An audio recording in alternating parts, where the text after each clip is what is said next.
Hello and welcome. American star Danny DeVito's extraordinary career spans a spectacular array of roles and characters, from One Flew Over the Cuckoo's Nest and The Rainmaker to playing the Penguin in Batman Returns. He also teamed up with his old roommate and buddy Michael Douglas in Romancing the Stone and again in the 1985 sequel The Jewel of the Nile. Now, much of the second film was shot on locations in Morocco and particularly the ancient and sprawling city of Fez.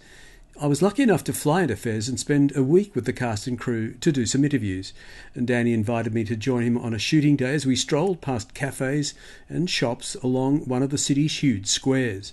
Back then, Danny's background was not that well known outside the US, so I began by finding out about his early career days and how it all got started. We really don't know. You probably get a lot of press in America, but Right. not a great deal in Oz. So Right. where did the career start? Well, I 20 years ago or more, I went to 1964. I went to the American Academy of Dramatic Arts In New York. Manhattan.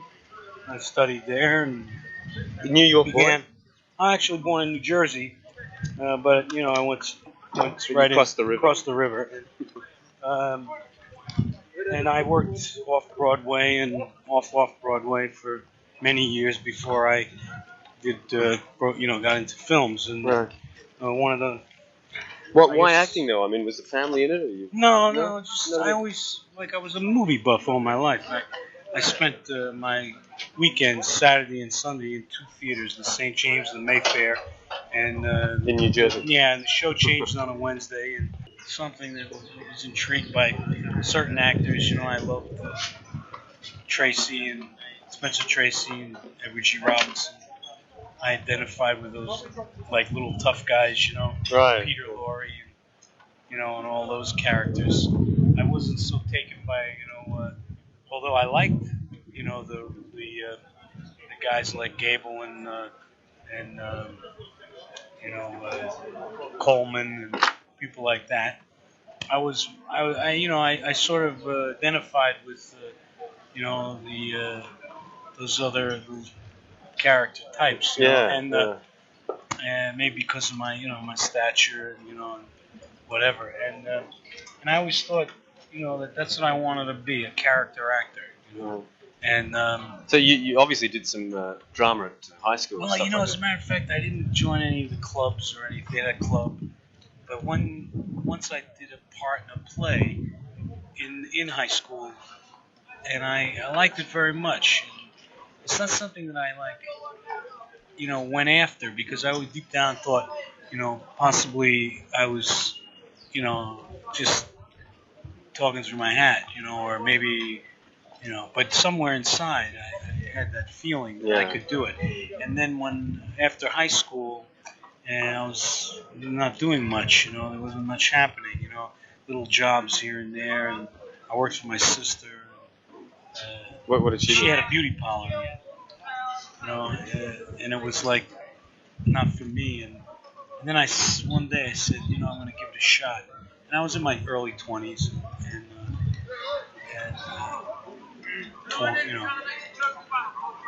and I went to New York, and I loved it immediately. I'd never gone to a play except for the play that I was in high school, and one experience out in the tent. I went to see right. Mr. Roberts Yeah, or yeah. something, and I was more interested in the girl who was selling the popcorn than the play. I was with my family, Anyway, I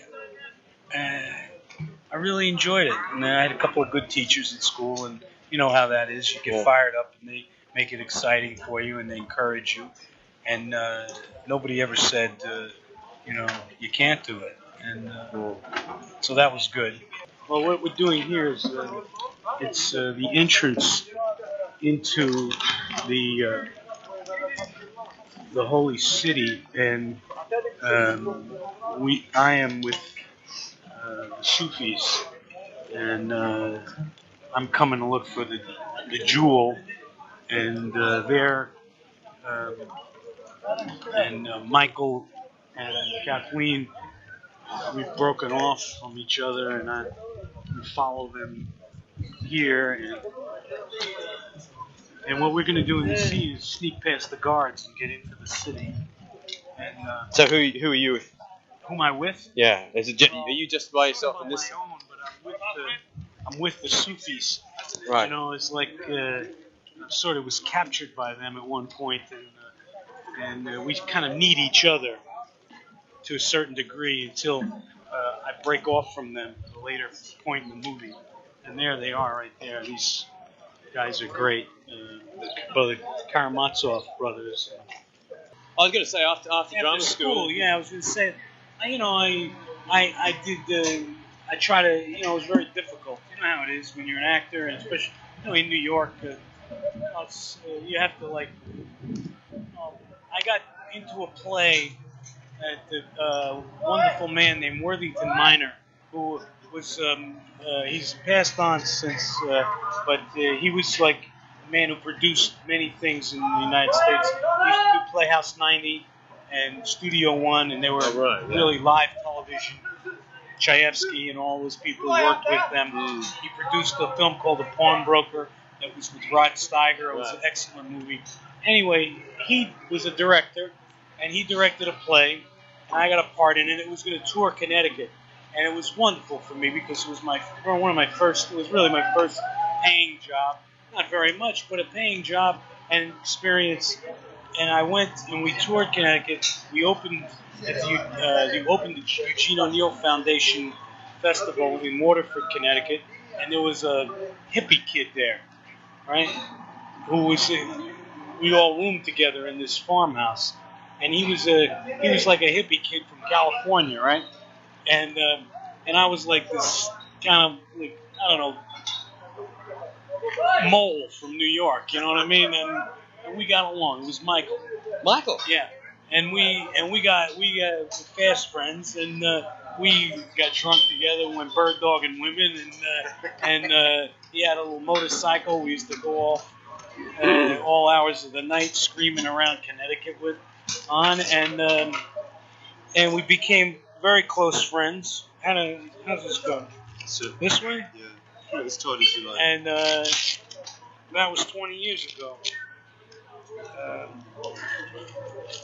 Buddies ever since. Hey Danny, how you doing? My man. So what do you got in store here? What do you want me to say here? We got a guy selling T-shirts. You got any dialogue up your sleeve? Yeah. Yeah, I knew you would. Actually, we're not gonna do the scene where you try to sell you the T-shirt. Oh, okay. It'll be a short shot of him trying to sell you a T-shirt that we'll shoot at some later opportunity. Then from that we cut to this high angle, right? As you go through the gate, and then we crane up over the top to see the whole square. Okay. But we'll do something with the guy. Yeah, I think like, you see, you know what's great about it is the great thing is that Ralph, Thank you. right, instead of being in Africa looking for a jewel, should be in Queens selling blue jeans out of the trunk of his car. See, so he identifies with this guy, the pencil. This guy's selling T-shirts. I mean, like, you know, I wish I had the concession. Imagine the T-shirts you could move with these momos. So you're going to just add a bit of dialogue with the guy. Yeah. It's a fairly long shot. Well, we'll do what he's going to do is we'll do in other words, we'll cover it in a closer angle at a later date. Right now, he's set up for the crane shot, which is me walking in, and as I walk in, he cranes up over the top to see all the thousands of guys inside. It's exciting to be part of a big setup like this, you know. Are you finding this? Kathleen was saying this morning that she, and obviously she hasn't seen anything of it, but she feels that it's a lot bigger than absolutely. Well, I mean, just. Is it bigger, tougher? Yeah, well, you know, it's the canvas of this picture, if I may be so poetic, is much broader. I mean, look at you saw the other picture, and most of the scenes were like scenes that were confined to this. It's almost claustrophobic, the jungle, you know, you're enclosed in this, and every once in a while you're out, you see the mountains or whatever. But here it's just the opposite. It's like it's spread out. It's desert sands. It's like thousands of Muslims and or whatever they are. I mean, in the picture, and logistically, I mean, it's I think 10 times the scope. And so. And what about your character? Is it same? I mean, Ralph has made some certain adjustments because he's now a little bit wiser in terms of the fact that he knows a little bit more what he's dealing with. When he was in Colombia, he was brought there by his cousin, who was a scum-sucking pig, who in the end stabbed him in the back and left him to die with these, perverted bastards who pulled him into a prison. God knows what they did to him. And Ralph knows. Now, of course, he's a seasoned individual at this point. But he becomes a relentless little bugger, nevertheless. Well, I mean, look, listen, I mean, you put yourself in my place.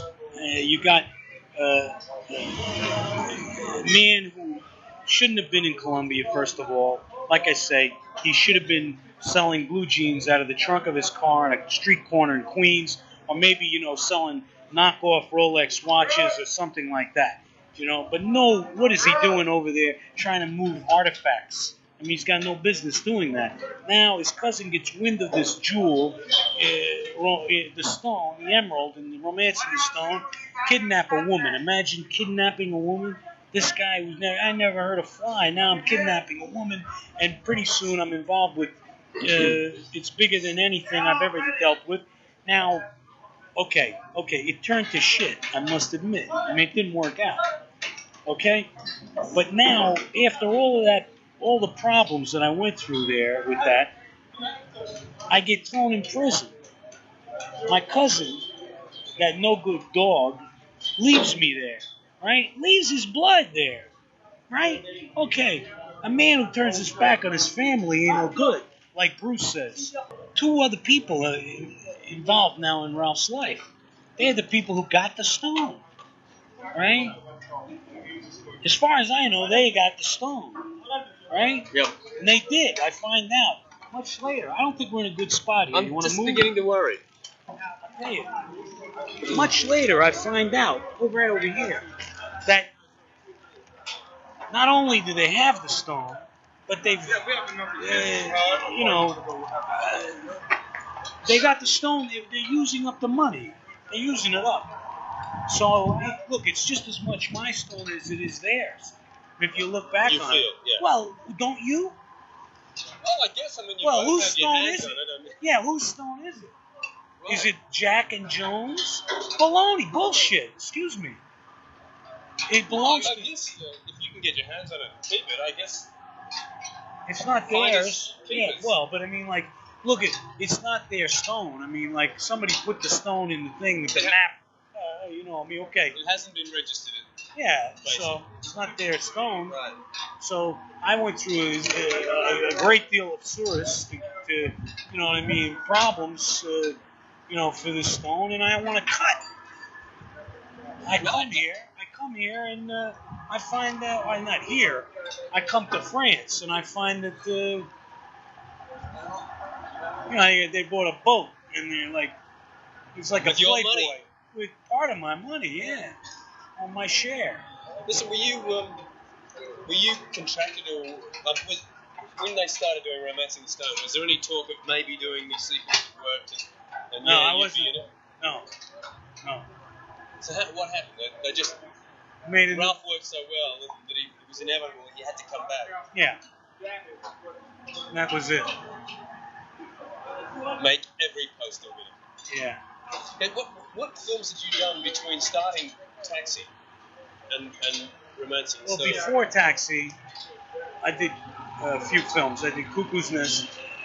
Right. And I did Going South, which is a film that Jack Nicholson with Mary directed. Steenburgen. Yeah. Right. And I had a couple of small parts, and a small part in The World's Greatest Lover with Gene Wilder, and Anyway, and then after Taxi, since Taxi, Because Taxi really made it. yeah, that was it. Yeah, that was absolutely it. Although Cuckoo's Nest brought me out to California from the the bowels of New York and off Broadway. Where do you live now? I live in Los Angeles. Right. Yeah. You've got a suntan. My wife is stars in a show called Cheers. You get that in Australia? And so we'll be out there for at least until she's able to, move. You'll be out in Los Angeles? Yeah. Right. Oh, sorry, I think you were going to say you're coming out to Australia. Oh, no. Well, I mean, I'd love to come to Australia, but only to work with whatever filmmaker they offer up as their latest genius. I think the films. George Miller, I think he's a wonderful director. I think Australian films are, they're really terrific and a really great, fresh, look at cinema. Yeah, I think the freshness is certainly one of the things. You got to keep it up though. Well, Which is not so easy. No, it's not easy. Nothing great is easy. No. In fact, we're going through a real slump at the moment. This is a bit of a problem. Oh, that's all right. It's a video. So Taxi ran for what, 4 years? 5. 5 years. And in that 5 years, did you start doing movies like? No. In the hiatus? Yeah, right. No, I didn't. I directed a couple of short films for cable,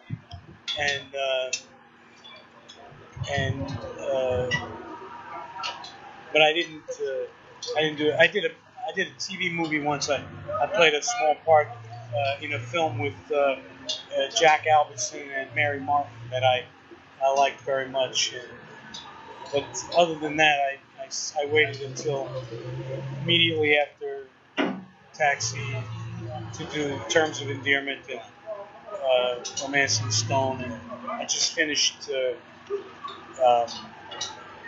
film with Brian De Palma in Manhattan called Wise Guys.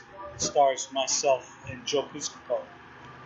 It's a comedy. No, it's an out-and-out comedy. It's not without some style, but of course Brian, I think, is an excellent filmmaker, and contrary to popular belief, he doesn't always walk around wielding an axe, craving female flesh. Had you ever worked with him? No, I never worked with him before.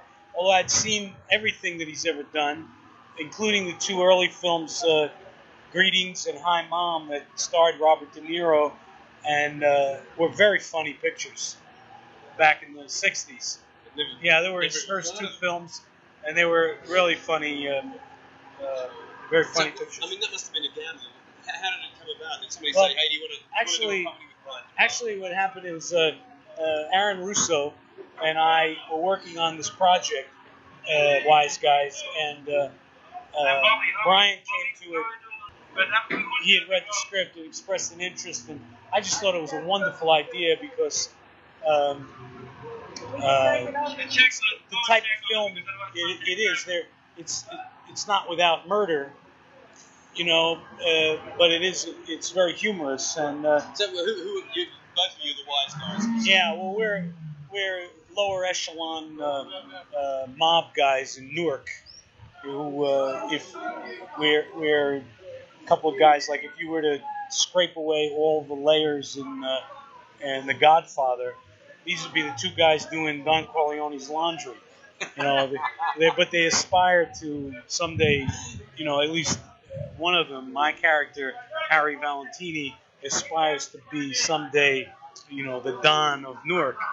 But he hasn't got a prayer in hell, and they're very unhappy with their situation, brunt of the jokes of all their peers, and they decide to step out, and they get in big trouble. So what's De Palma like directing? Oh, he's a wonderful guy. Really? Yeah, we shot the film, record-breaking 8 weeks or something, and It's a fast-paced comedy. He's got a wonderful sense of humor. He's a teddy bear. He's like very gentle and very intelligent man. And he loves cinema more than anybody I've ever met in my life. He's obviously studied. Yeah, He's he really loves looked at cinema, not studied. Yeah, Looked at cinema. yeah. He really, I mean, he loves it dearly. Yeah, and I came immediately from shooting it here, so I had a week off to pack our 31 pieces of luggage and take my two babies and my wife and come to Morocco. So I haven't seen any of it, but I will say that I had a wonderful experience. You said it was you were working on the property. I mean, was it your script, your story? No, actually, it was Aaron Russo, who's the producer who produced The Rose and